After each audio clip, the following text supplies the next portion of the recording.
yung hindi business negosyante saka hindi politiko yung pinapadala.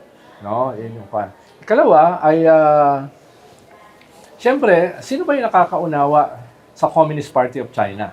Paano, hindi mo maunawaan ng China without understanding the Communist Party. Kaya ka nare-red-tag No? niyan eh. Yung Yan ang communist- sinasabi mo kasi. Yung Communist Party of China, Naintindihan siya ng ano, the Communist China. Party of China is no longer Maoist. Ang tawag nga nila, socialism with Chinese characters.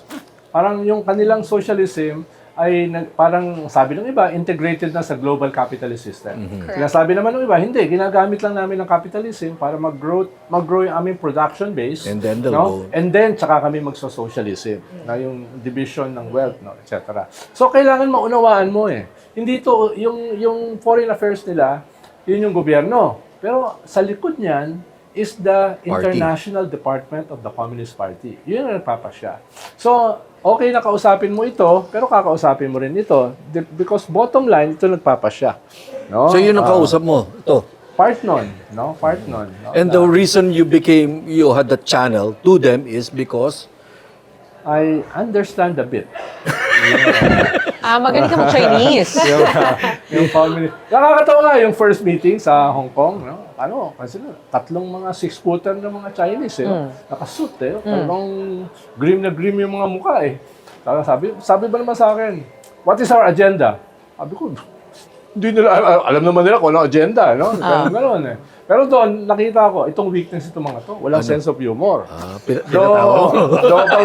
So pag-upo namin, sabi ko, our agenda is our imminent invasion of China. Tingin silang ganun. Bago sila makareact, sabi ko, don't worry, we are having second thoughts. We don't know what to do with China if we win. So nagsimula na yung... Tumawa.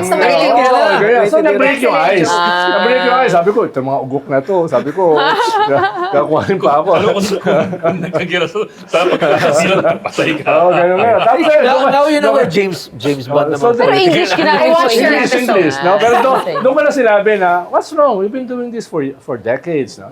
Hindi naman tayo, wala naman ganito klaseng, parang i-invade nyo na yung Pilipinas eh. Doon na nila sinabi. Ano, so sinabi nila superpower sila. Ano sinabi mo? Ha? Ano Wala sinabi na. mo? Wala na. Ano ka dyan? Sasabihin ko. Talaga, totoo naman yun. So gano'ng Totoo katagal naman yung yun. meeting? Baka mamaya yung joke ko, gamitin ng dahilan para invade tayo.